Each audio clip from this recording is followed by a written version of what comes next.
కాశ్మీర్ నుంచి కన్యాకుమారి వరకు ఉన్నటువంటి నా భారతీయులందరికీ హ్యాపీ ఇండిపెండెన్స్ డే.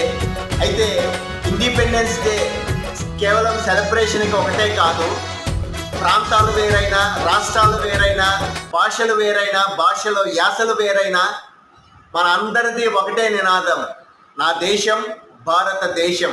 అందరి గుండె ఘోష ఒకటే, దేశాభిమానం.